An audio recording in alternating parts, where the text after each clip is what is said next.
Welcome to the Anti-Social Podcast. My name is Andy Dowling, and a big welcome to everybody that is coming back to tune in to this podcast. It's been a little bit of time in between episodes, and I'm doing my best to play a bit of catch-up now. Unfortunately, life gets in the way. Fortunately and unfortunately, lots of good things happening. I've got a wedding that's coming up very soon in a matter of weeks, and I've been doing a lot of prep work in regards to that, and I'll touch on that a little bit later. I've got a trip to the US with the band. We're playing Prog Power USA in Atlanta. So we've been going through the convoluted and complex and very annoying visa process.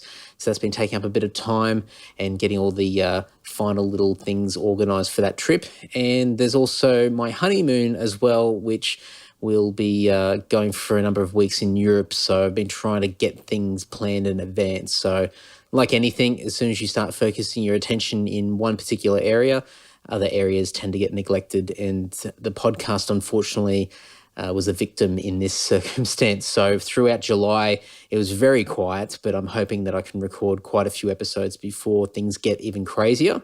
So at least then over the next couple of months, there'll be a constant stream of episodes coming out for you guys, because I definitely don't want to leave this sit for too long without any new updates. There's heaps of great conversations and things that I've been wanting to do, and it's just a case now that I need to put a bit of focus over the next however many days, the next couple of weeks, to really nut out as many as I can. So quickly before we get into the episode itself, I've got the Amazon portal link for you guys to check out if you want to support the podcast directly. What that is, for anybody who's not aware, is if you do shop on Amazon.com, but instead of going to Amazon.com and typing that in, use the portal link on my website, which is andysocial.net. You shop as per normal. It's just that you click on a unique link from my website. And what that does is that I get a small percentage of what you guys spend from Amazon as a thank you for referring traffic to them.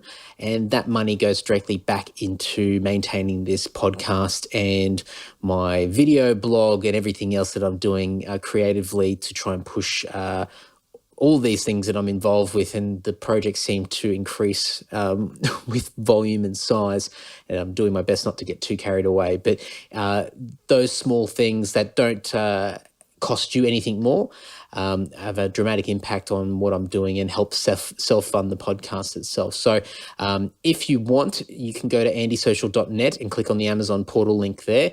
Alternatively, you can be very smart and do a right click on the Amazon portal link and save that link and bookmark it in your browser so that you don't have to keep going to my website every time to shop on Amazon.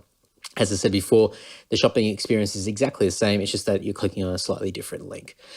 So go to andysocial.net and you can check that out there, and that'll be a massive help for me. Now, I'll leave all the rest of the housekeeping work for the end of it, but I'll jump straight into the episode itself. This one is with a friend of mine from a long way back called Josh. Josh Thompson is a drummer. He's a musician. We met years and years ago when our bands played together. His band's Subrusion, based in a rural town for the people that aren't Australian called Wagga Wagga. And we sort of lost contact over the years, and I've been keeping up to date just of late as to what he's been doing over the last couple of years, pushing this thing called the Buskers Guide. Him and his friend George have been travelling all over the world and at the moment across Australia, and he's done it a few times now, basically exploring the country and the world through busking and finding ways to be resourceful and economic, and basically playing for a place to stay, playing for something to eat, and just trying to find the best ways possible to travel and experience their surroundings without spending too much money. This is a really inspiring episode for me personally, because it just shows that there are so many different ways of living, and you don't have to follow the old well-worn path when it comes to traveling or just living your life. I mean, Josh and his friend George are doing amazing things, and the amount of ideas that they have and the things that they want to do in the future as well is just so exciting.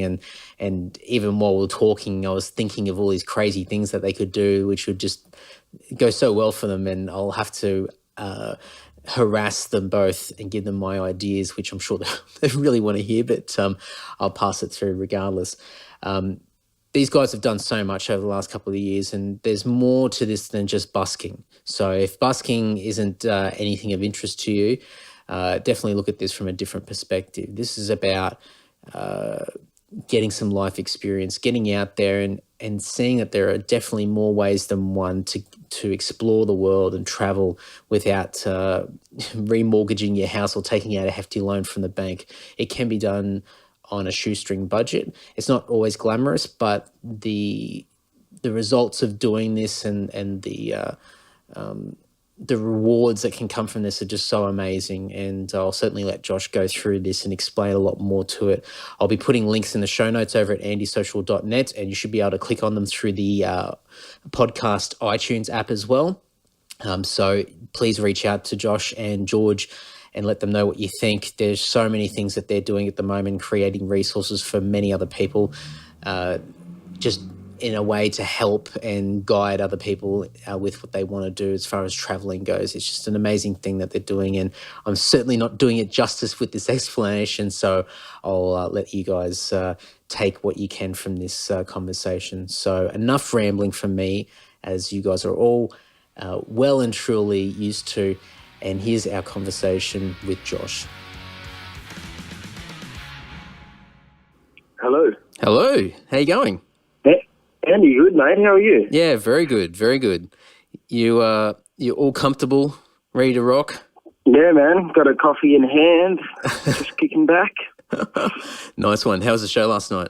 Yeah, it was pretty good. Like, it was just a classic Darwin pub show. We ended up, we got an agent up here that's helping us book gigs, just to help bank some more money because it's so hard to save busking.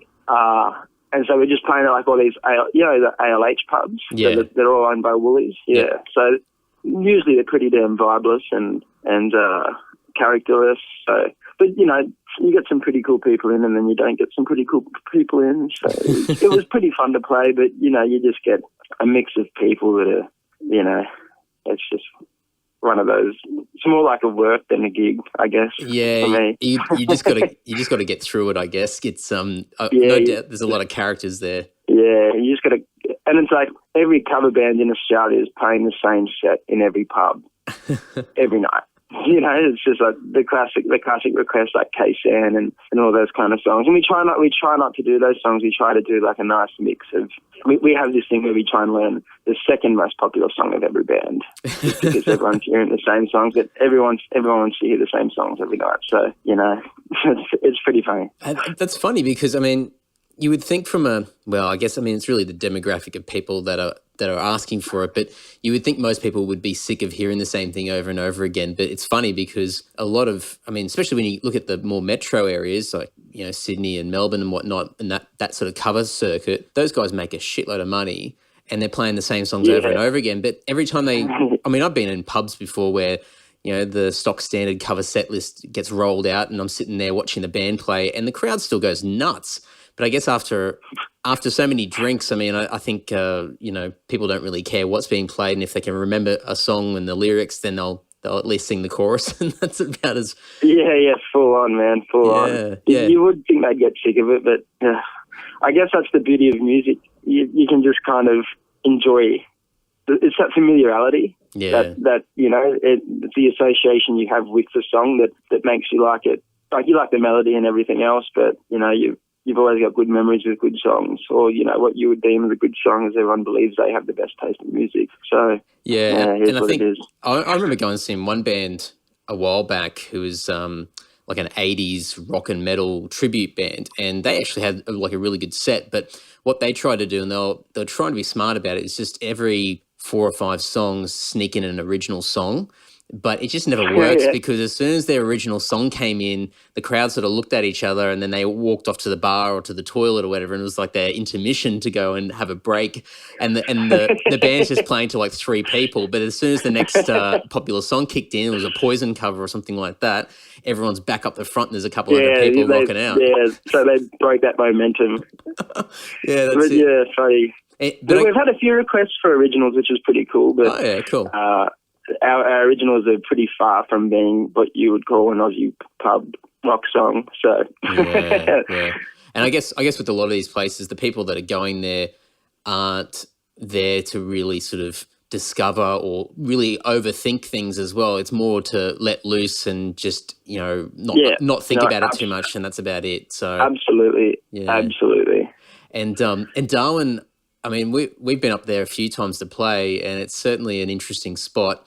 I've seen heaps of posts over the years of from you Lord boys coming up to Darwin, and I've never played here in like original metal band, but I always kind of wondered how it'd go because I knew heavy metal was really big in some communities in the Western Australia and Northern Territory. But where do you guys play when you come here? Yeah, we've played a couple of places.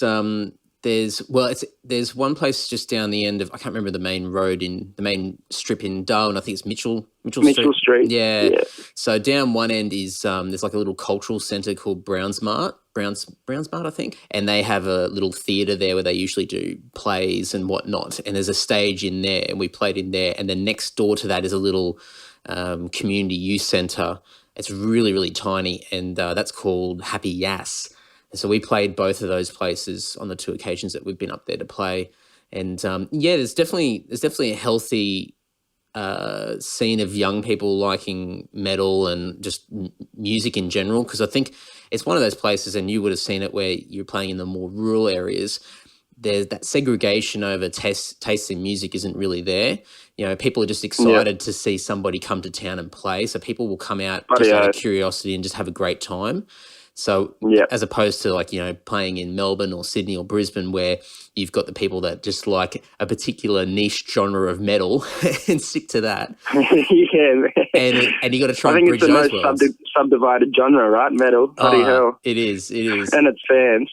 It is. And you're trying to branch out into even the rock crowds and whatever, but you've got to try and get over the first hurdles of just the metal scene itself. So there's definitely challenges, but Darwin's been great for us, and it's there's some really cool people up there, and unless you're doing a long tour which involves going on the road and driving and playing all the places in between, it can be quite an expensive venture just to go up there and play that alone. Yeah, man. But full on. Yeah. So we stayed in Mitchell Street both times, and it's a raging place. There's a clash of different worlds between the local army guys and just the locals. Yeah, so it's and there's so many tourist backpackers there as well. It's such a it's insane. So when you mentioned last night that you're up there and you're playing a set, and I thought, I was just envisioning just walking down the main drag there and all the pubs and clubs and people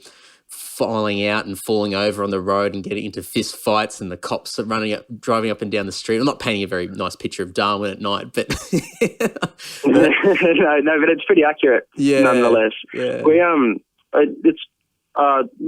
did some busking on Mitchell Street, which you're not allowed to do, and the police ended up stopping us. But we saw the exact same thing on Mitchell Street, and the Darwin permit system here is really shit for busking. So they give out 3 permits a day, right? And if you're in a trio, that's the 3 permits taken for the whole city for the day. Oh, wow, far out. And you can only busk in, that little mall that they have there that back area that's dead all the time. Yeah. So you're only allowed to busk there unamplified. Oh. Which, you would be flat out competing with the noisy environment. Yeah. We had a busk on Mitchell Street late at night because we saw that everyone was just out and, just pushing people out of clubs, and people are going in and everyone's drunk. And we only got to about 4 songs, and the cops came and stopped us and told us what we're doing is illegal. But those 4 songs that we played, man, people weren't pushing, people weren't yelling, people weren't being rat bags. Everyone was just chilling and enjoying it, and it was like really calm for a little while, and it was really cool. But they ended up stopping us, and it's pretty regulated here. I thought the territory was all cowboys and stuff, but we were just practicing music because it's so hard to rehearse anywhere when you're traveling, especially hostels. And we were rehearsing music in the park they have with that big walkway just next to Mitchell Street. Mm-hmm. And some rangers pulled up and asked us if we had a permit. And we said, we're not soliciting any money. That's just us two here practicing to ourselves, literally just sitting under a tree and playing guitar. And he said that we needed to ring the council to see if we needed a permit. So I rang the council and I said, do I need a permit to sit under a tree in your park and play the guitar? And they're like, no, why would you need a permit? I'm like, why? Your rangers are telling me that I might. But, yeah, it's just, it seems like not many people know what's going on, but they know some rules, and, yeah, it's just crazy, man. So this time around, instead of staying at a hostel for a month like we did last time, because Mitchell Street's just off its head, and it's really hard to stay productive there. For the first time in 2 years, we're actually paying for accommodation, but we've got like a little 2-bedroom granny flat where we can just hide from all that kind of Darwin ruckus and try and be productive and edit footage and write tracks and do some gaming. That's cool. And it must be for, for you guys over the last few weeks to hit a larger area of civilization there must be some release in that aspect, and the fact that how long are you going to be in Darwin for? So we're in Darwin for 3 weeks. Okay. Yeah, 3 weeks, 3 more weeks. So we're here for a month. Yeah. And then we'll drive back down to Perth. Yeah, cool. So it must be, I've been watching little bits and pieces of over the last, however many weeks that you guys have been traveling, and just, the whole thing that you guys are doing is about just being really resourceful and finding basically whatever spare change and opportunities to keep you guys going, whatever's available, you guys are taking with both hands. And to get to Darwin now, where there's obviously a bit more stability and you're in the one spot for a while, must be a huge relief just on its own. Yeah, full on. Some nights you don't know where you're staying, and you're just kind of driving on a highway until there's too many kangaroos on the road, and you pull over and set up a tent. It's pretty good. It's the cities are good, but sometimes even being out remote really spurs you to be super creative, because you don't have the Wi-Fi and stuff, so you just pull over and have a bit of a jam in a car park. Yeah, absolutely. Yeah. Do you want to quickly run through what the Buskers Guide's all about? Yeah. So essentially the Buskers Guide is, in its most simplest form, 2 guys who gave up their day jobs, decided to busk to earn money to travel. And the reason why we chose busking is, I guess, because music's something we all enjoy and can get into, but it's something that we can pick up and put down anywhere we stop. So the idea was since we didn't have any capital, we just make money everywhere that we stop. And turns out that's a lot harder than than you think it would be. Yeah, absolutely. And I think, I've been quite excited to have a chat to you for a while, because that whole concept of, putting the specifics of busking aside, just the fact of wanting to travel and trying to find a creative way of doing it is just so intriguing. And especially now, where a lot of people are starting to get a bit stale in their office jobs and, hard labor jobs, working crazy hours a week, and everyone just is trying to find an escape. What you guys have done is you've completely, at least from the outside looking in, it looks like you guys have just broken out of your comfort zones and just gone, you know what, let's just go for it and just see what happens. And, for the amount of time that you guys have been away and traveled and whatnot on almost virtually nothing, and then just used whatever resources you guys have had and talent that you've had. And you've even admitted, like, along the way that, you guys, from a musical point of view, didn't think that you guys would crash hot to begin with either. But definitely not. But you've used what you do have to make something of it, and it's just amazing, like, what you guys have been able to do over a relatively short space of time. Yeah, cheers, man. It was really, really funny for me, because I come from a drumming background where I played, prog rock / metal in country towns, which is a bit of a slog on its own.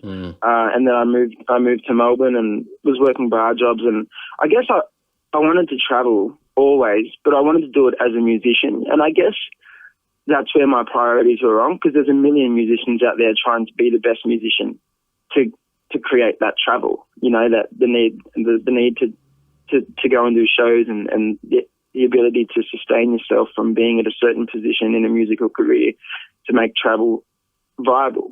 Because who doesn't want to play music whenever they travel? And yeah.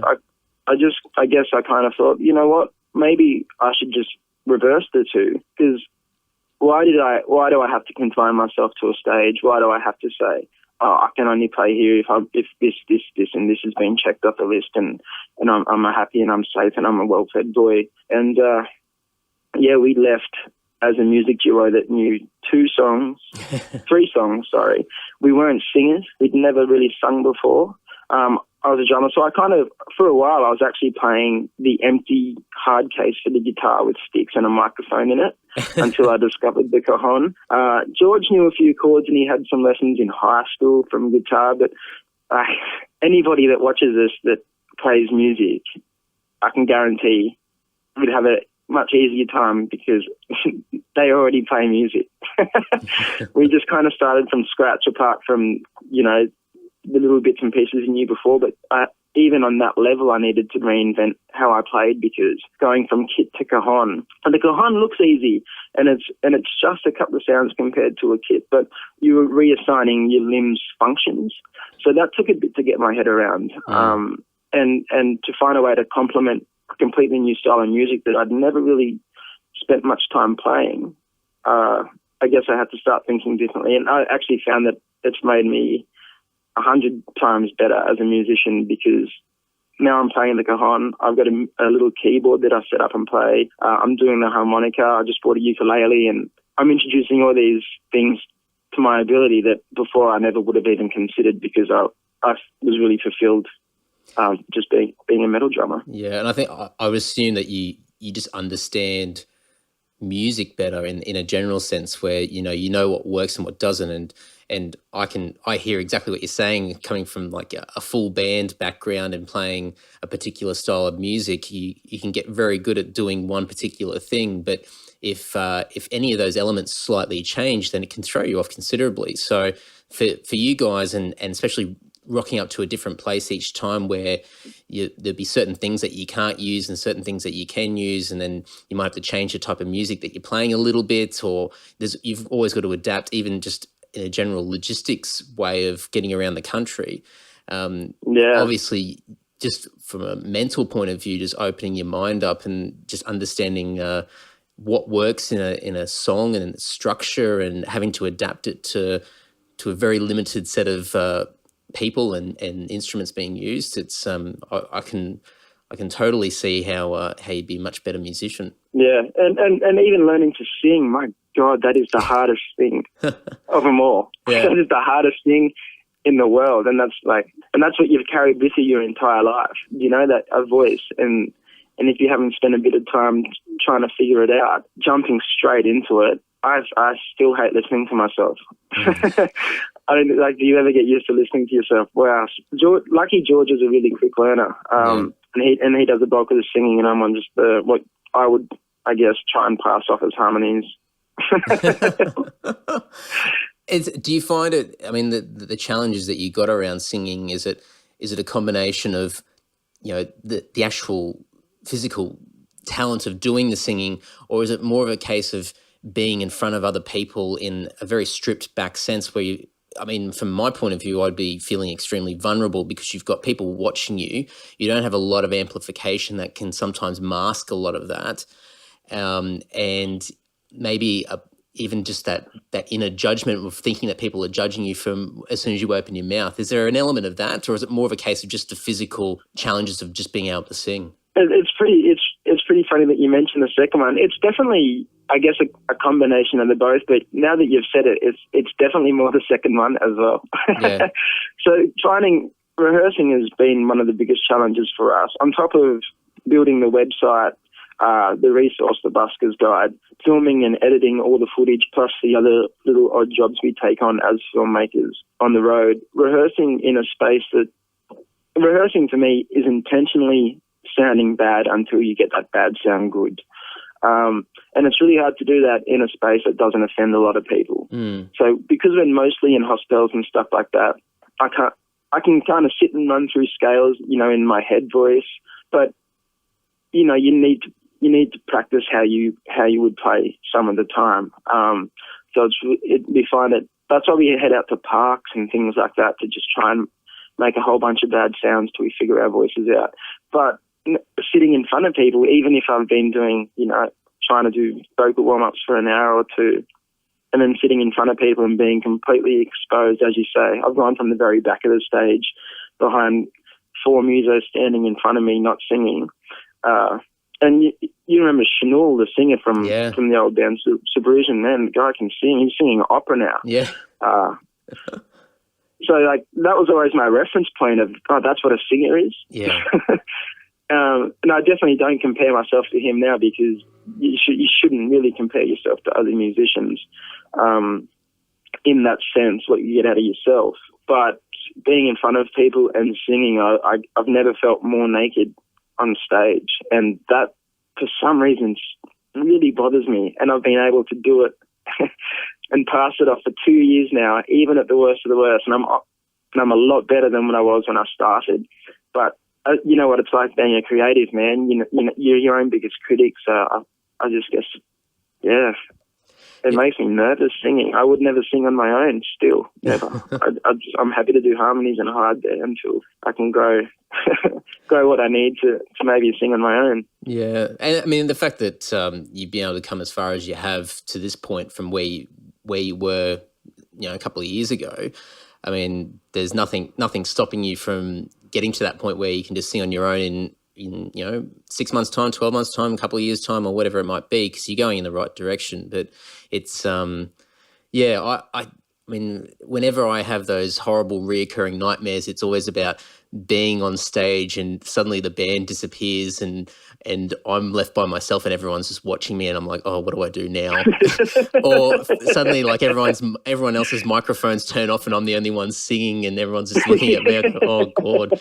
So I get that sort of feeling that no doubt you've both had to go through over the last couple of years of traveling around the place. But I'm sure, like personally, it must be just so rewarding and probably character building for you guys, because I mean, just singing aside, for you guys to rock up in a different place all the time, there's some things that you're organising in advance, but in a lot of places you guys are more or less negotiating and trying to pitch an idea to somebody from scratch. So you guys have really got I'm sure you guys have got great people skills now for developing relationships and rapport and getting along with people. Yeah, that's been even quite a journey in itself. That's something that I'd never really done, is that approach and negotiating to get what I needed. We kind of just started out. I think we paid for our first lot of accommodation when we weren't couch surfing in Sydney, and that was only for 2 nights, and we swore to ourselves after that, let's not pay for accommodation again, because busking is a great way to kind of cover costs, but it's definitely not a great way to save money or get any capital, especially if you have one of the world's most progressive costs, and that's sleeping. Somehow. Sleeping is really expensive. So we ended up, first off, just emailing out a bunch of hostels, and we didn't get any in Sydney.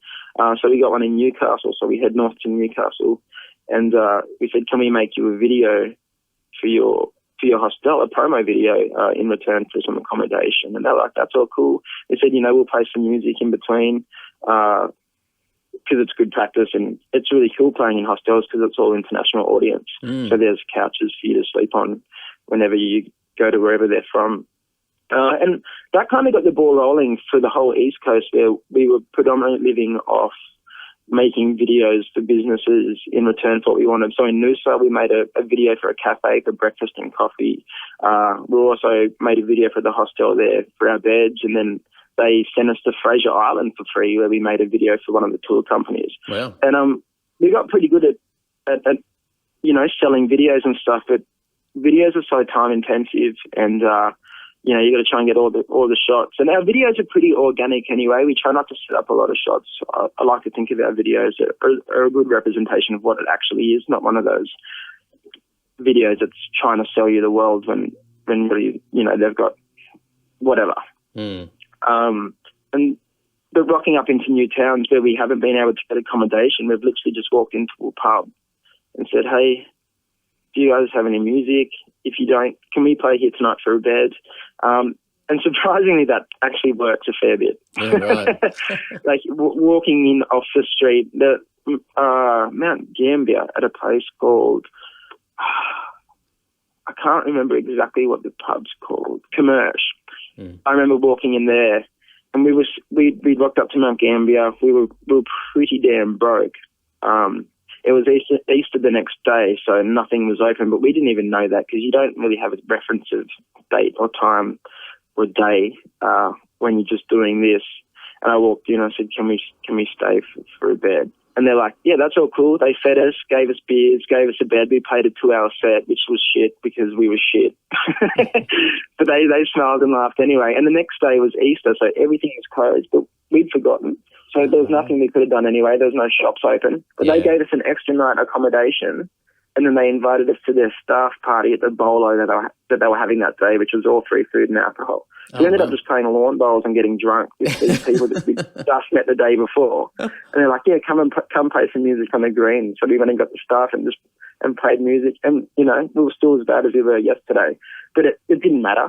Yeah. And that was the really cool thing. And then one of the staff members had a house party afterwards, and I got a drunk haircut for free. And and it was really cool because we met this one family that were doing what we were doing, but just without the music. They had 2 kids, and every 6 months when it gets to the school holidays, they move towns and they just kind of inch their way around Australia. Right. And that's a family that kind of, the husband was saying that he packed up his job and he had a big corporate job, but he just got sick of that grind. That grind, it wears you down. And he said now they travel.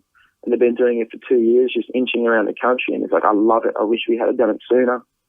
So, yeah, you do end up just having some pretty random times that just come out of a simple question. And I guess that the ability not to shoot yourself down thinking, oh, there's no way that someone's going to come and say yes to this question because it's just so left of center. But, yeah, like when it does happen, it definitely pays dividends.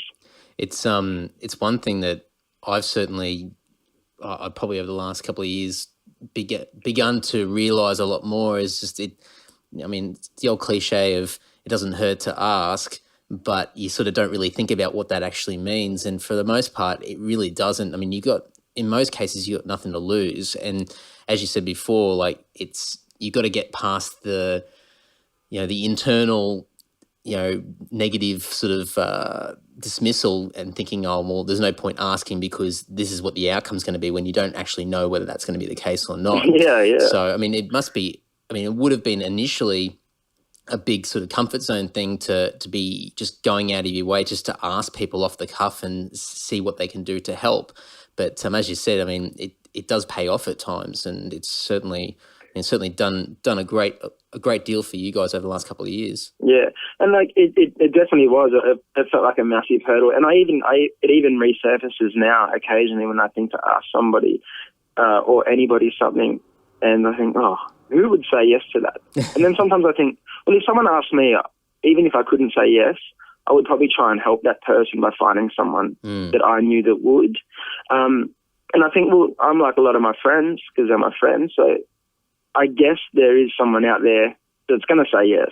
It's just hard to not be disheartened sometimes when you get a flat out no. Yeah. And no, it feels so negative, but you shouldn't take that in. And it's hard. It's hard not to because sometimes you're really invested in what you're asking. Like what you're asking is the difference between full bellies and a warm bed or cold baked beans sleeping in the front seat of the car reclined down.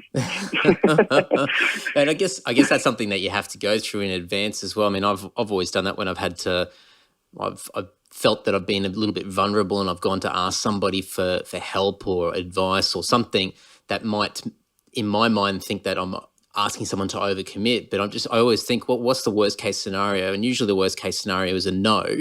And when that no surfaces, then usually there's another solution. It might not be the best solution, but it's, I always take it to the extreme and think, well, am I going to die by asking that question? Dude, I think the exact same thing. Is this going to kill me? No, then fuck it. Just go for it. Go for Sorry, it. Oh, can I swear? Sorry. Yeah, of course.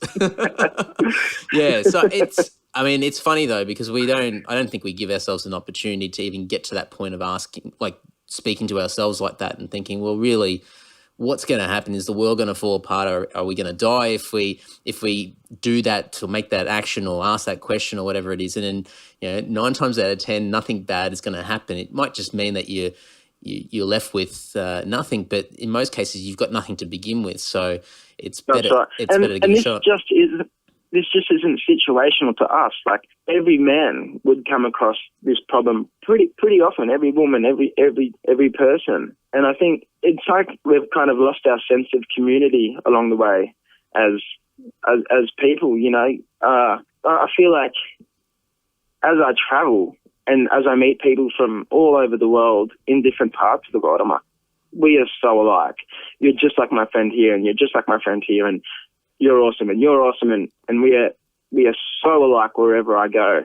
But there's this inbuilt fear, and I don't know where it's come from, but it's like you can't talk or ask somebody for something. And it's what you said, it's that feeling of vulnerability. And it's like, why can't we feel vulnerable all of a sudden? It's not like we're living in the ages where we got to worry about our prey attacking us from behind.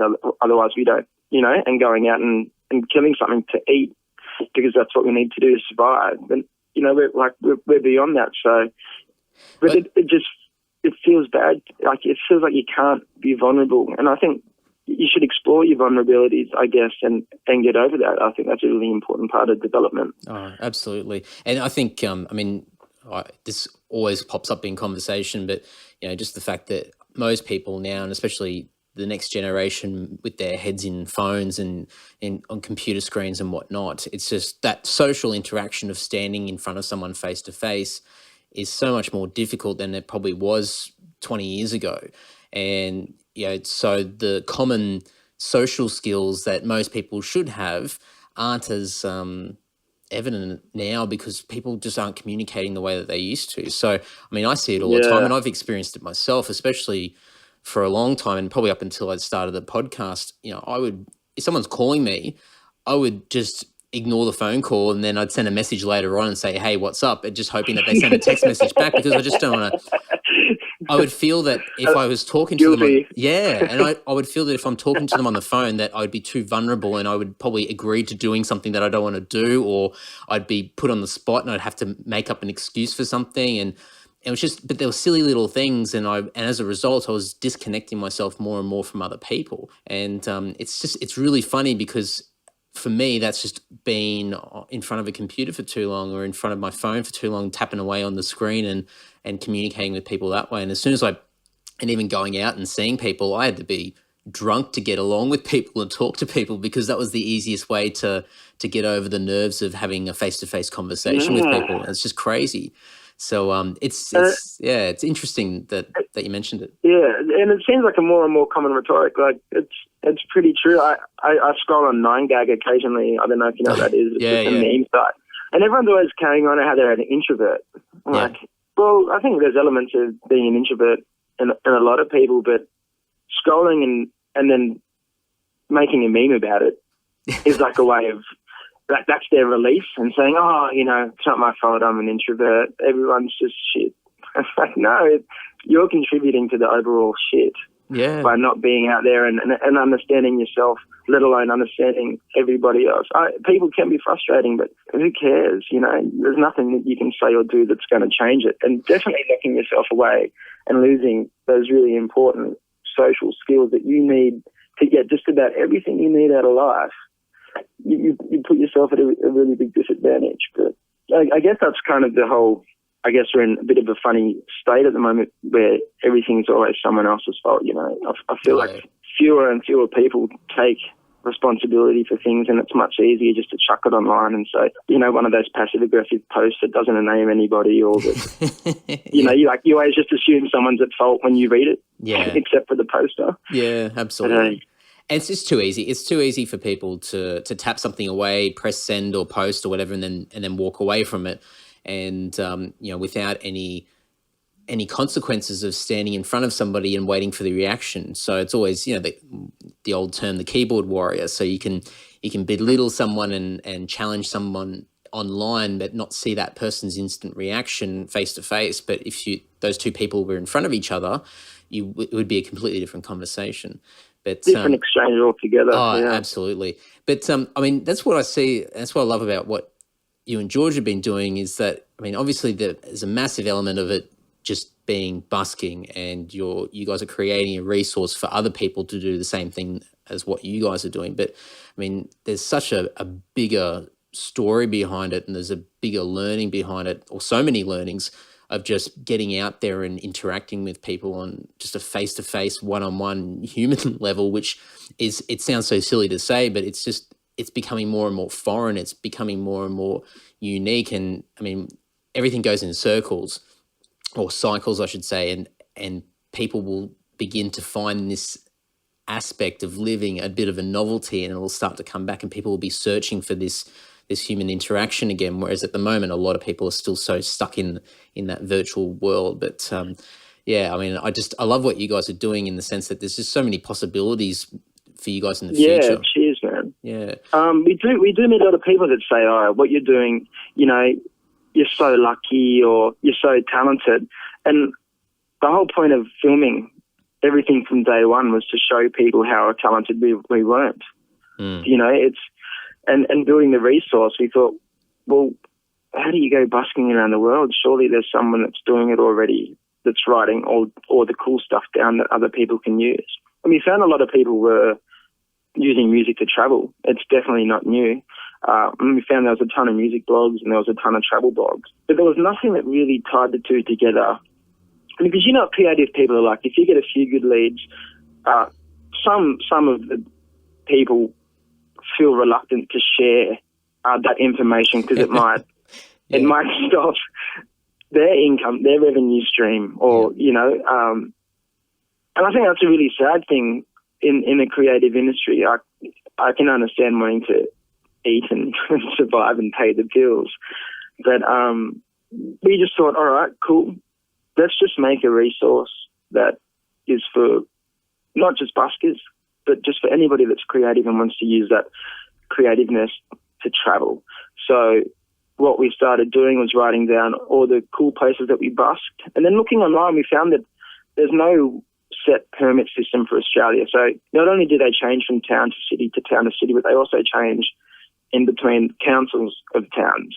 So you could be in Perth City where you have to have a permit, which is, I think they're pretty cheap. It's like $30 for a month or 3 months, and you can busk anywhere in Perth. And you take one step to the left and you're in Leaderville, and they don't require a permit at all. So we found that really strange, that there was no real base people would go to online to just sift through busking permits and regulations. So we started trying to build that. I'm not going to say we started building that, because we're still in that process. I don't want to mislead anybody saying we're the be-all and end-all of resources for buskers.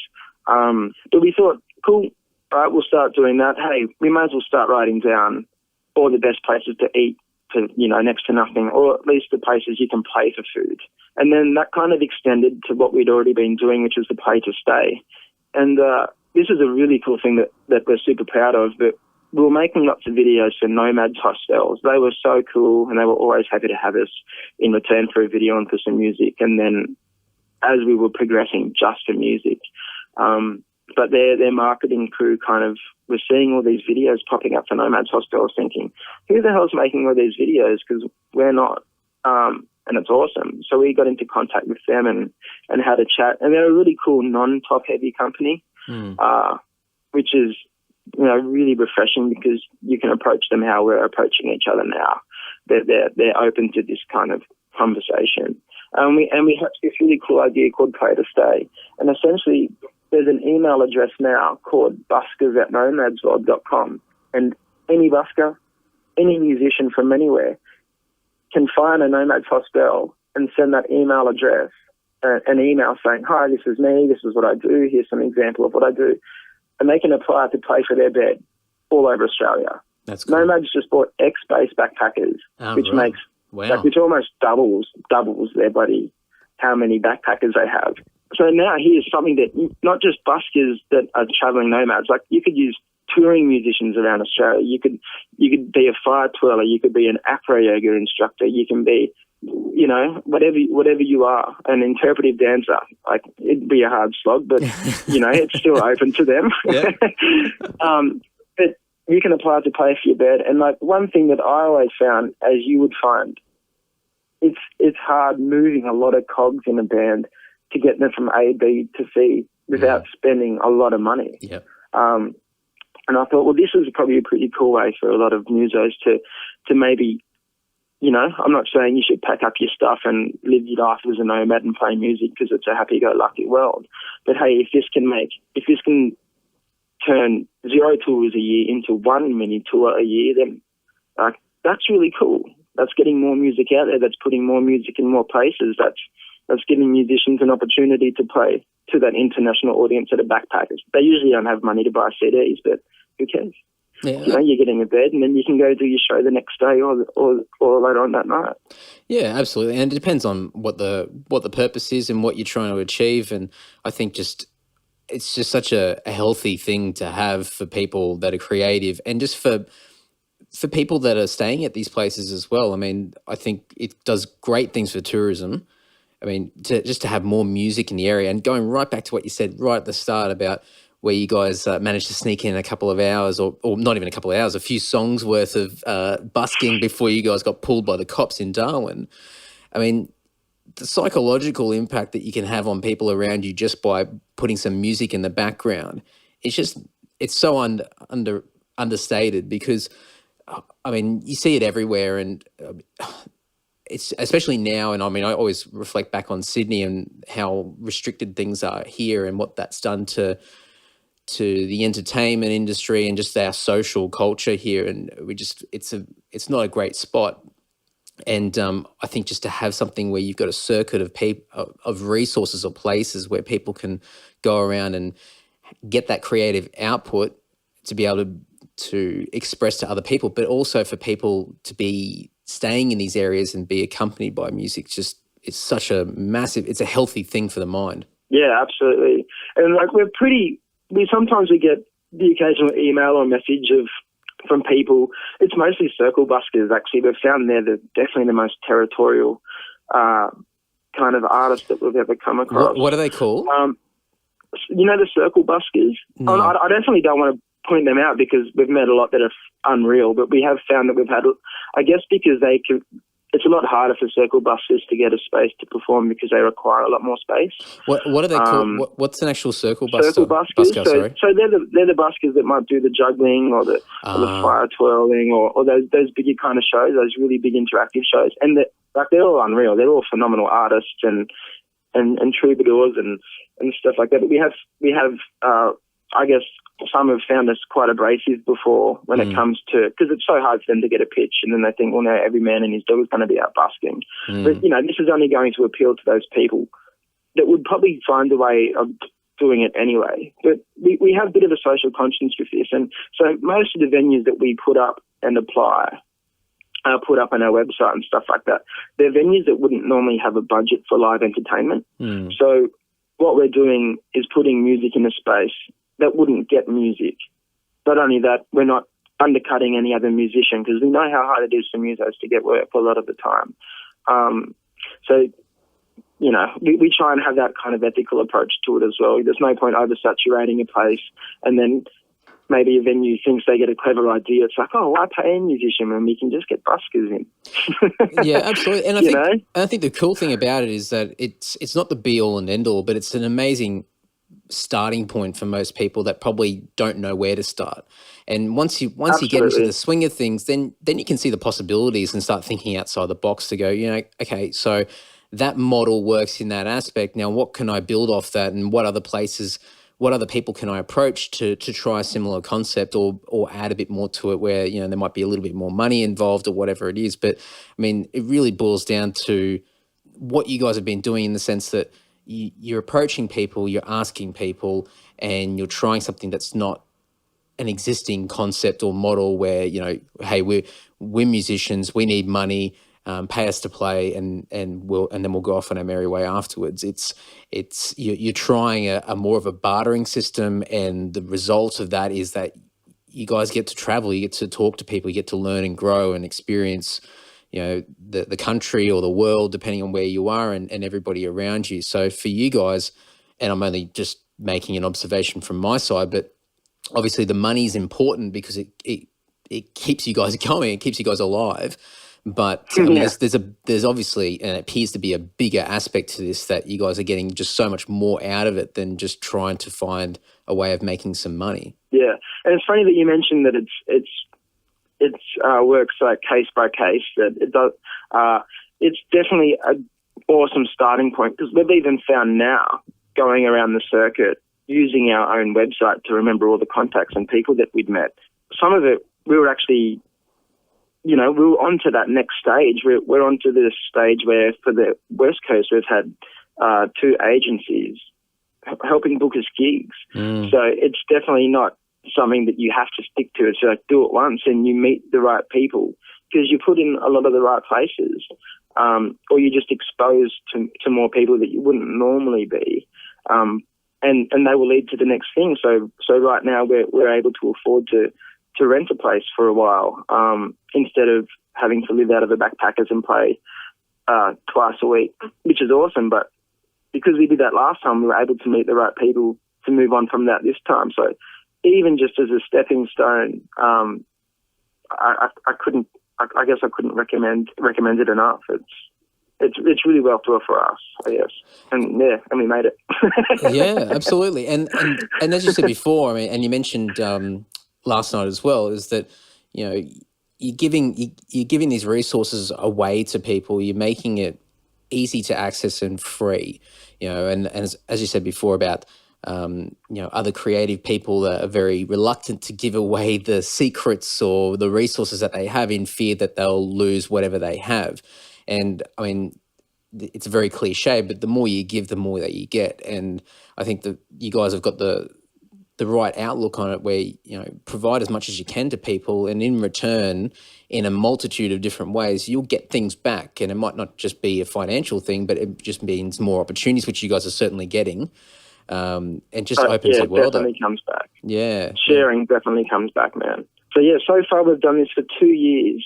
This is, apart from the first time in Sydney where we decided we'd never pay for accommodation again. Fast forward 2 years, we've done 1 month in Singapore, got broke, very broke because we left without capital, lived for 5 months in Malaysia, and then we did 2 months in South Africa, flew back to Melbourne with our tail between our legs, $15 between us in our joint bank account, and then bought a car for $1,500 the day before we left and drove to Darwin, where we are now.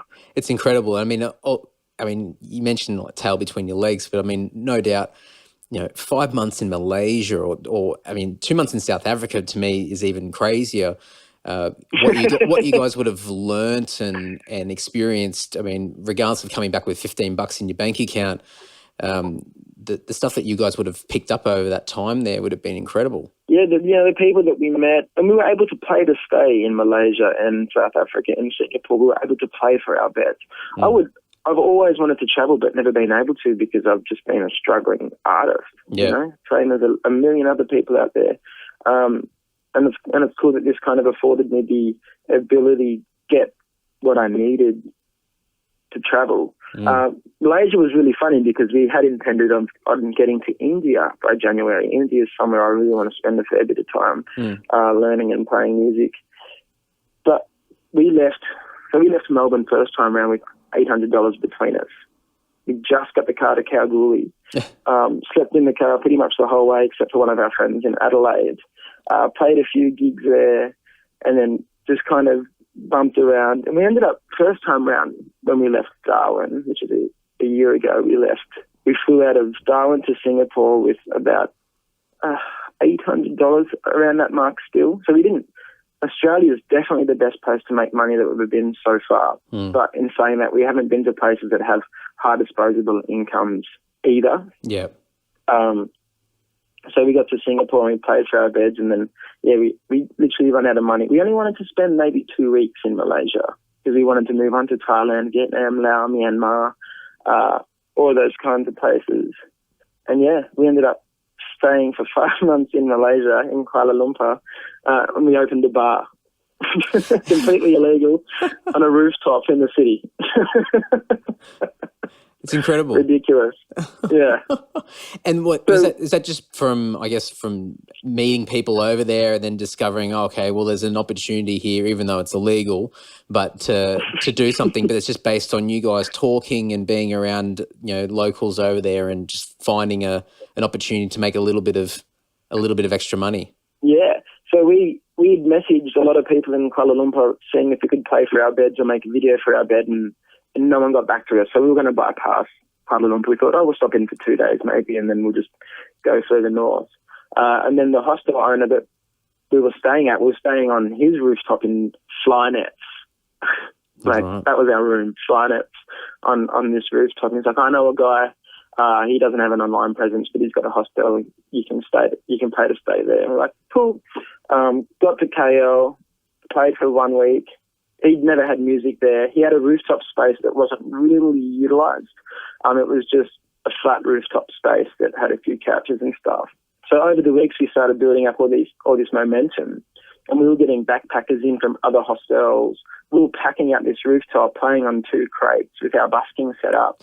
And he ended up getting a fridge up there. We started putting alcohol in it, and then we were selling beer and running events. We were walking around at the daytime, handing out flyers that we made for this event that we just kind of were having on this rooftop.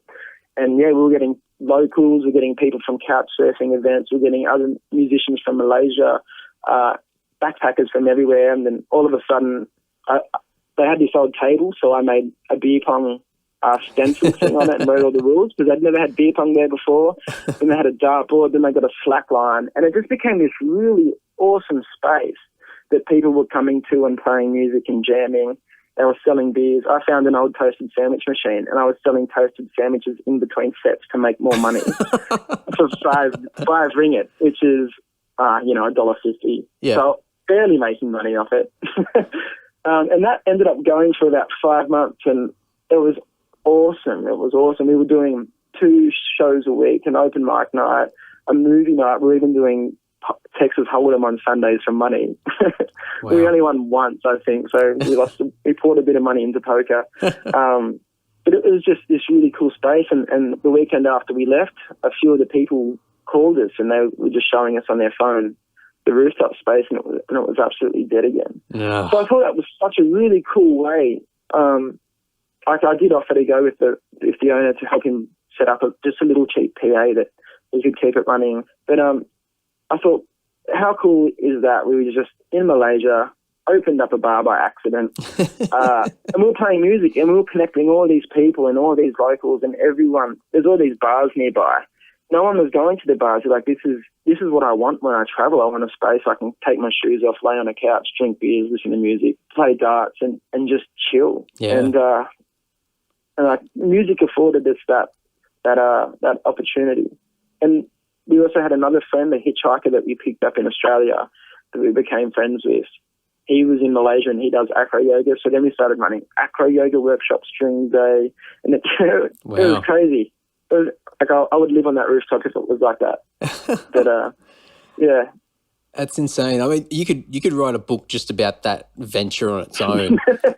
Yeah, man. Yeah, and just give it a bit of a buzzword title, something like that. How I started an illegal bar in Malaysia or something like that. It'll sell well. But that's so cool. I mean, it just goes back to what you're saying before about just having to think outside the box and asking questions and looking for opportunities. And sometimes, it might be a bit more of a risk than normal. But I mean, obviously, you guys you're being resourceful and just trying to find a way just to keep it all flowing.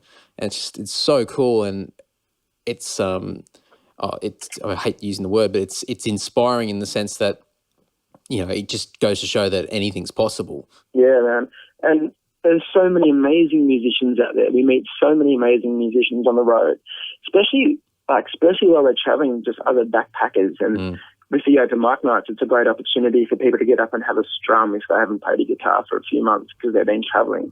And I think to myself, wow, like if I had half of your singing talent or half of your guitar playing talent, or you're an amazing musician and you could totally be utilizing it to make your travel a lot easier. And a lot of guys are like, oh, yeah, I never thought of that.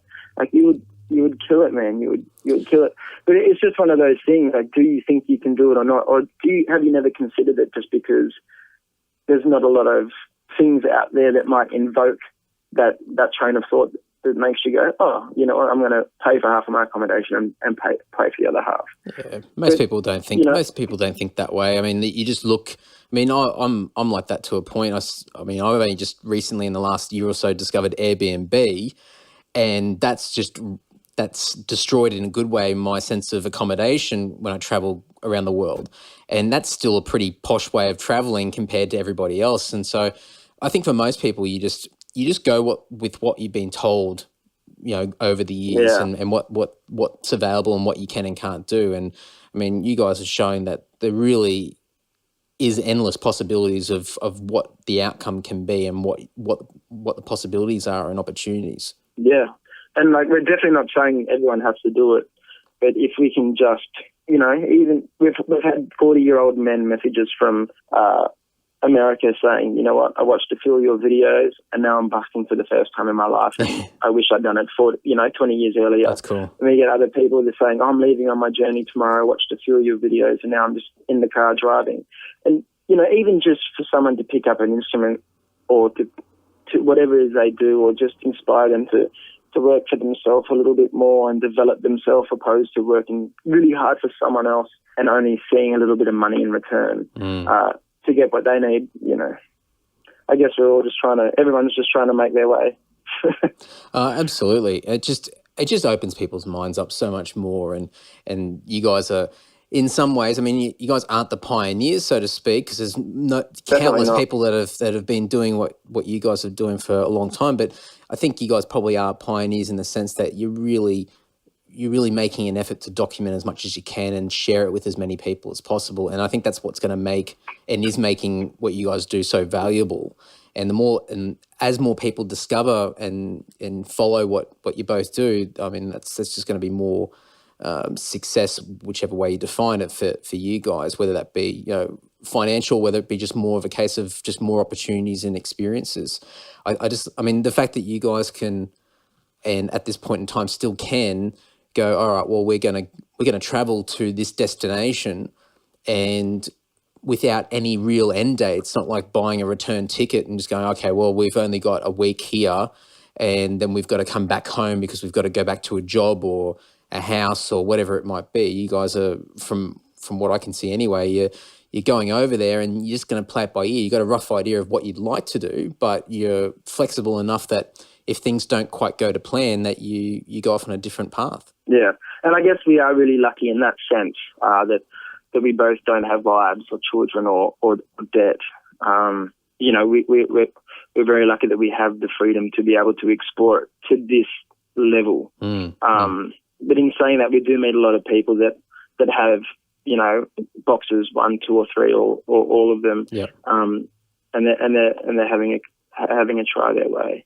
But yeah. And they can take stuff from what you guys do. I mean, as you said, you're doing it on a level that probably a large percentage of people out there probably would not be able to do because of all the things that they're committed to at home and normal daily life. But there might be certain aspects or even a philosophy that you guys have an approach towards that they can pick out and decide to go, you know what, I can afford to go away for a month instead of a week. You know, it's not because I don't have to spend, X thousands of dollars on a hotel. I can do something where I can pass on my creativity to other people and in turn be able to stay in a place longer and discover a part of the world that I normally wouldn't be able to. So yeah, even just small little things that you guys are being able to demonstrate will be so valuable for other people. So yeah, it's amazing. Thanks, man. So another really crazy story is George's brother was doing some work in South Africa. He's an actor, and he was shooting over there, and he's pretty good to us. He doesn't I guess a lot of people have said to us in the past, you know, you guys should crowdfund what you're doing, or you should do a Kickstarter and all that kind of stuff. And I really feel like that we'd lose a lot of authenticity by crowdfunding our travels. There's some travel bloggers that do crowdfund it, and they do ask people to crowdfund their holiday and whatever it is they do, and or their blog or their series or whatever. But we feel like we would lose authenticity if people were to see that we were getting money. This is why we don't also monetize the website, or is because we, a lot of people could argue that it's stupid and whatever else, but we feel like it comes across a lot more organically. If we're able to pull it off this way, off our own resourcefulness, then that's really cool, and it also helps prove the point that it is possible if you want to take it to this level. But we ended up going to South Africa, and where George's brother was working, and he's like, "Oh, you guys have to come to this party." We're like, "Yeah, cool. We're not doing anything, obviously, because we've got no money." So we ended up getting in this cab, and we were driving up to this house. And when I say house, it's an understatement of its size on every level. And it looked really familiar, and it looked exactly like Tony Stark's house from Iron Man 1. And turns out the house from Iron Man 1 was modelled off this house that we were going to have a party at. Yeah. So George and I were, rocking up. This is South Africa, right? So you walk up to the gates of the house. There's armed guards with automatic machine guns. Wow. Just looking at us, and they wave us in, close the gate behind us, and we go up this massive driveway, and there's this house is just blaring music. That we got out of the cab, walked upstairs, this bar. It looked like just the most classiest bar overlooking Camps Bay, which is, really stunning country just behind Table Mountain. And it is full of models and very wealthy people and both. They're either one or the other or both. And we're just cruising in our flip-flops and our shorts and a little bit unshaven, hair's a bit messy. We did try and tidy up a bit, but we didn't realise this was the kind of place we were going to. And we were waiting at the bar, waiting. And we're like, is there a bartender? So like, no, you just go help yourself. All right, jumped over the other side of the bar, pulling beers out, pulling spirits out, making drinks. There's just beautiful people everywhere. Like, beautiful in the cosmetic sense. I'm sure that some of them are actually really nice as well. And Luke's like, "Hey, do you want to check out this garage?" I'm like, yeah, sure. And we walked out. We're walking downstairs. You know that glass area, like in Iron Man? We're walking along this glass floor, and he's like, "Look down." And we were walking above the garage, and it's just full of Ferraris. Like full. Like, I've never seen any, like, it was like a showroom of Ferraris. I'm thinking, who needs this many Ferraris? Fucking hell. You have a lot of money, buy a different type of car. Or a couple of different types, but I suppose if you have a lot of money, you just buy what you want, right? Yeah. But it was amazing. Like, this house was just off its head. I've never stood anywhere so expensive, probably. And we're just two buskers in off the street, really. We just knew one guy who knew this party was going on. And apparently this party doesn't stop. It's just 24 hours. There's people coming in and out from all over the world that are all like, rich and successful or model actors kind of things. But the really strange thing was the contrast between it all, because over the other side of Table Mountain is just hundreds of thousands of displaced people in their townships. And I'm looking down under my feet at pretty much a showroom of Ferraris, just drinking this alcohol. I don't know what's going on. I don't know how I got here. And then over the other side is just like disparity. It was just crazy. Puts things into perspective, doesn't it? Yeah. Or if anything, probably the other way. Yeah, full on. But, oh, my God, I couldn't believe just the house we're in. And then literally, 2 k's over the hill, it's just another world. They have nothing. Yeah. So it was really, really, really cool to visit it. And, and it was awesome to see all that stuff and meet. Like, there were some really cool people there. Even the guy that his father owned the house, we got chatting to him, and he was really cool, really laid back. And he just throws these parties for people to have a good time and stuff. And he was walking around with the bin picking up bottles. I'm like, he could afford $1 million butlers. But I thought that was really cool that he was walking around putting the bottles in a bin. Maybe it kind of kept him grounded a bit and stuff. And, and it ended up being a pretty wild night. Wow. But it's just, you end up in some pretty crazy places. Well, that's it. And you see some crazy things, the contrast in South Africa. Like anywhere, you could argue somewhere, a nice suburb in Sydney, to going remote in Australia. And you could argue that there's a small apartheid in Australia in some places. Yeah. But yeah, you do see some crazy things that really just put you in your place. Well, definitely gives you more of a sense of awareness of people around you, and probably your spot in the grand scheme of things as well. I mean, the people that are usually so ignorant and closed-minded are usually the ones that have never got out of their local town or their local suburb and experienced what a different way of life is. And for you guys to be able to go to these different parts of the world and across the country and see both ends of the spectrum, seeing the glamorous and the overabundance of wealth and whatnot, and then going to the other end and experiencing DIY and people that have no choice but to be resourceful and try and make ends meet with right. very little. Yeah. It gives, I'm only assuming, but it gives you guys so much more wealth personally and your own characters to be open-minded and respectful and compassionate for other people. Yeah, it's funny how we all live in different worlds, but we all live on the same world. Yeah. It's that perspective really kind of, you separate so much from what you think is important and what isn't, and it's all so connected. It's all so connected that and I guess there's a lot of different ways to discover that, and I guess there's a lot of different ways to not have to deal with that also, which I think can be pretty sad for some people, especially the ones that are born into, an unideal situations.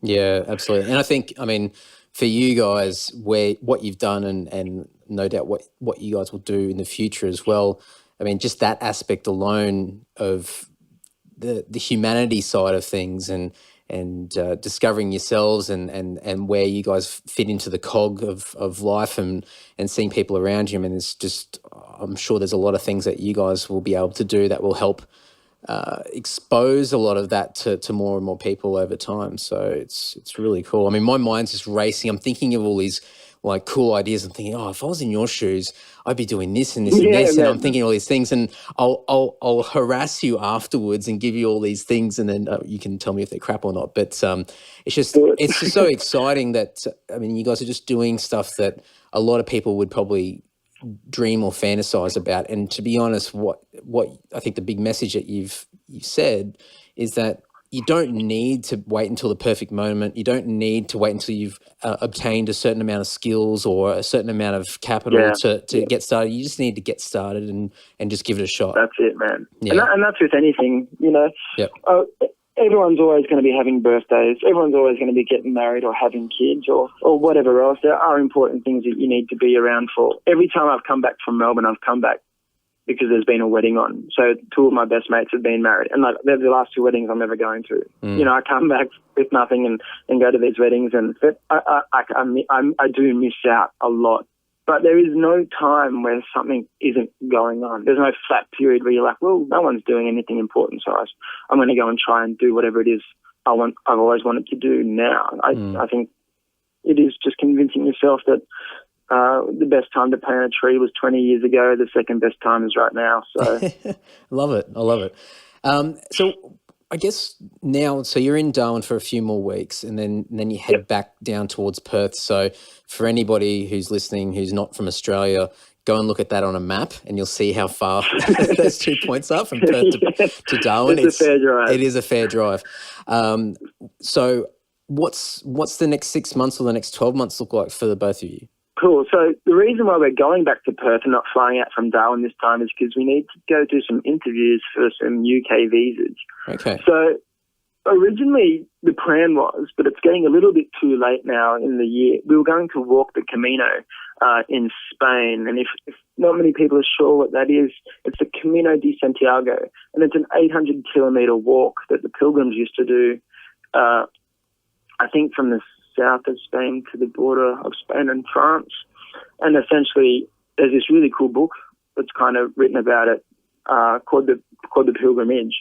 I can't remember who the author is exactly. He's the same guy who wrote 2 seconds. Sorry, mate. No, that's all right. I'm looking as well. It's such an awesome book. The Pilgrimage by, is it Paulo Coelho? Yeah. I'll put a link up so people can check it out. Yeah, cool. Yeah, it's awesome. So we wanted to do that, and it's a very popular walk, and we just wanted to film and busk it. So a big part of our content isn't us. Who wants to watch us play all day, especially when we're not that great? We thought there's a lot of musicians out there in the world that are traveling or still. So whenever we come across them, it would be great to film a song and hear their story and their take on busking, or their take on music, or just their take on travel, or their take on whatever it is they want to talk about, you know. So we wanted to film and busk the Camino and just add that to the web series, but it's looking like it might get a bit cold. And the reason why we're going to walk the Camino, sorry, tiny little offshoot, but when we were in Malaysia, we met a young bloke. His name was Olayo, and he was 17 years old when we met him. His parents are French, but he was born in Spain.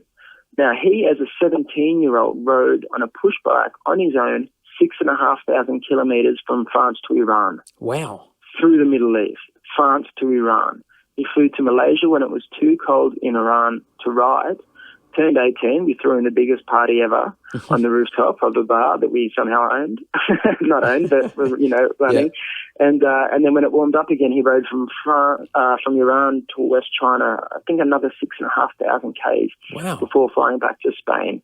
And we were like, this is an old soul right here. This is the coolest 17-year-old I've ever met, who's just reading through some of the parts that they're led to believe no one should ever go because they're just crazy and want to hurt you and kill you and whatever else. What's this guy's name? Sorry? What's this guy's name? Alayo. I'll send you a link. Yeah. After this to him, because he's an amazing guy, and his English is pretty good. He speaks a few different languages as they do, but I can put you in contact with him, or at least show you his Facebook where he's got some photos. He's an incredible young man. And his parents are cyclists, and they sent him out. And after the first day, he was telling me, I called them and I'm like, I don't know if I can do this. And they're like, ride, boy, just go. And he said he never looks back. So we were going to go to Spain to see him because we had this running joke about Alayo's mum's spaghetti. So we're like, all right, when we leave Australia next, let's go to Spain and eat Alayo's mum's spaghetti. And that was the whole reason for going to Spain. And then we thought, maybe we should make it a little bit bigger than that and do the Camino while we're in the area. Yeah, wow. But it's getting a bit cold, so we need to get back to Perth to do interviews for our youth mobility visas. I'm 29 now, so it's coming to the end of the time I can apply for that. Okay. Before visas get a little bit harder for me to stay in the UK. Yep. And the idea is to travel around the UK and Europe for 2 years and essentially do what we're doing here. Just try and busk, try and play music, try and meet people. We have no real place where we think we will be based. It'll just be wherever we can kind of start making things work. Yeah. Then we'll just go from there. So the plan back to Perth, probably won't have a lot of money. We wanted to have a lot of money saved, but as you earn money, somehow you spend money. I'm so much better being poor than I am with having anything in my bank account.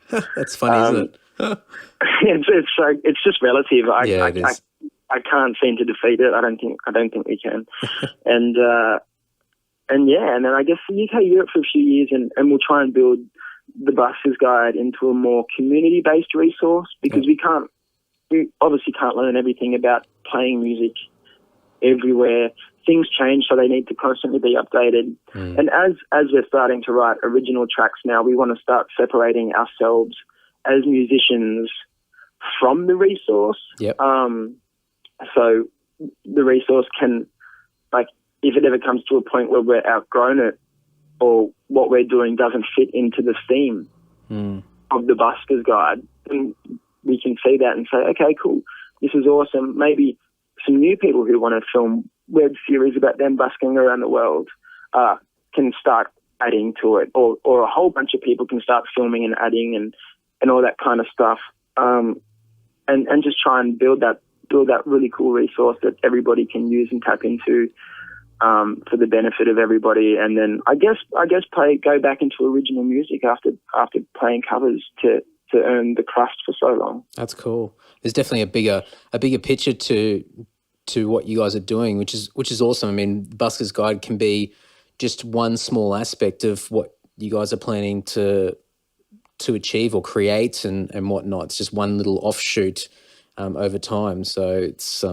far out. 2 years in Europe. That'd be I'm envious just at the thought of it.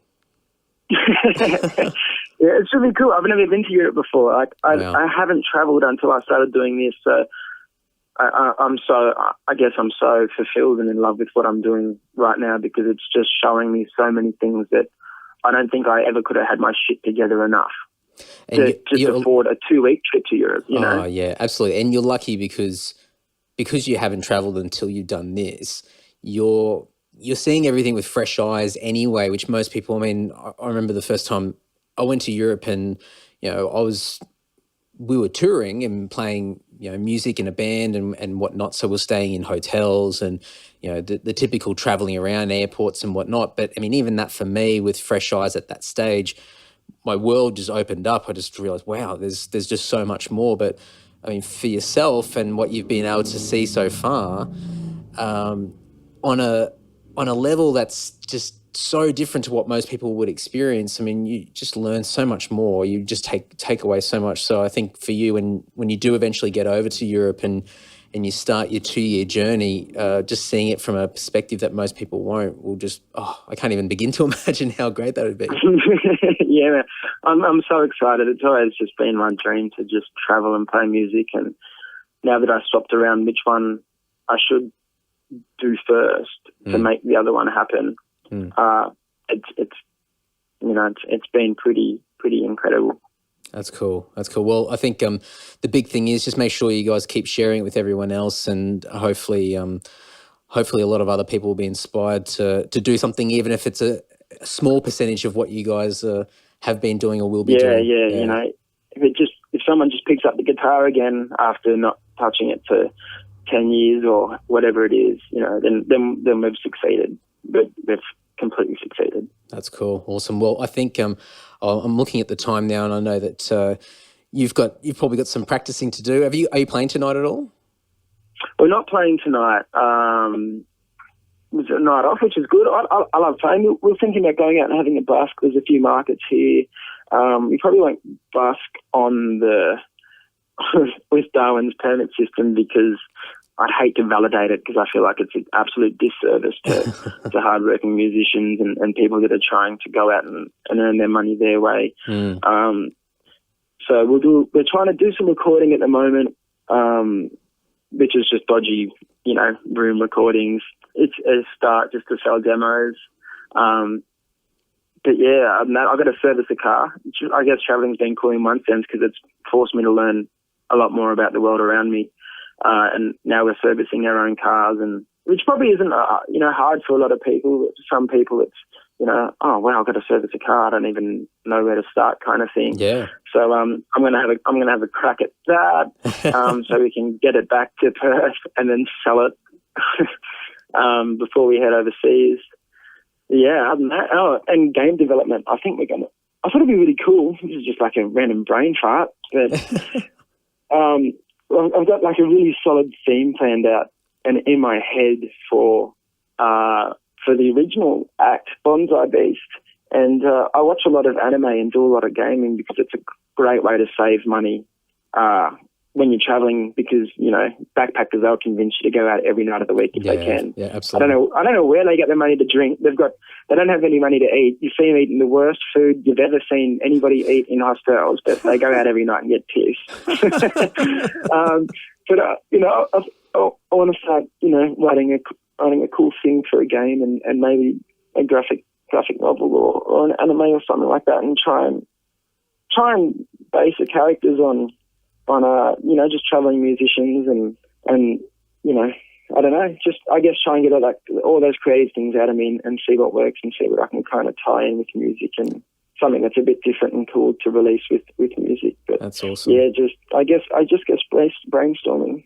Well, you're Tough life. Yeah, that's exactly right. You're not short of ideas, which is pretty exciting. So yeah, that's cool, man. That's awesome. Well, I might have to do a follow up sometime down the track, maybe just before you guys head off to Europe, or when you're over there, or who knows what will happen. But we'll definitely have to check in again and see how you're both doing, because there's certainly a lot coming up for the both of you.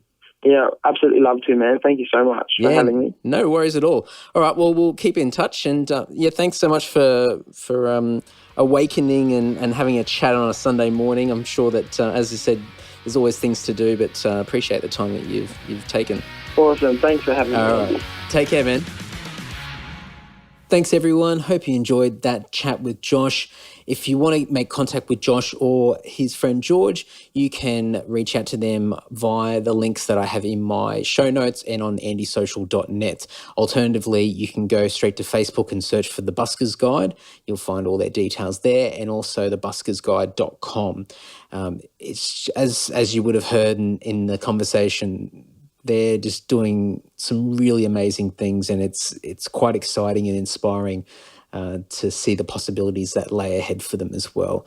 This is not just about busking, of course, as we spoke about. It's just there's so much of a philosophy around this, and a way of life, and something that just opens our minds up to more ways of living. And it's just it's incredible, and the opportunities are truly endless. So I definitely encourage you to reach out and say hello and let them know what you think of what they're doing, and this podcast episode, of course.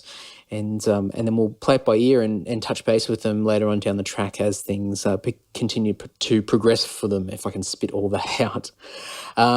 Before we wrap things up, very quickly, some final housekeeping. As mentioned at the start of the podcast, the Amazon portal link on andysocial.net is probably the best way to directly support this podcast in a financial sense. So just to quickly brush over that again, if you do shop on Amazon regularly, you can click on the Amazon portal link on my website, which takes you straight to Amazon. Your shopping experience does not change. It's exactly the same as normal. The only difference is that you've used a slightly different unique link to get to that page, which then tracks your order and gives me a very small percentage of what you end up purchasing. So while it is very, very small, it does help, and the money comes back to me to help fund what I do. I have a lot of expenses, not a lot. That's a complete lie. I do have some expenses each month with regards to podcast hosting and web hosting. I've also upgraded my gear, including new microphones. So I'm not sure if anybody notices a slight difference in quality. Hopefully it's better, because I spent a bit of money on these mics. But the money that comes from things such as that do come back and just help me, in the hope of covering all costs down the track of what the outlay is per month to keep this thing going. It's a labour of love. It's not something that I'm hoping will become a job or my main source of income. I'm not that deluded, but it's just a fun hobby, and I'd love to be able to not have it compromised in any way from a financial point of view. So if there is a way, and if you do shop regularly on Amazon, if you don't want to click on andysocial.net and just do a right click of the link from my website and save it into your browser favorites, and bookmark the link, I should say, for a different way of the different lingo. That'll be huge. It's a small thing, but it goes a long way, especially if there's enough of you guys doing it. And on that note, a huge thanks to the people that have been using it so far. It's only been up for a couple of months now, or not even, and it's cool to see a little bit of money coming back towards me. And I'm hoping that over time, as I said, that will eventually get to a point where it just covers all my monthly expenses for the podcast.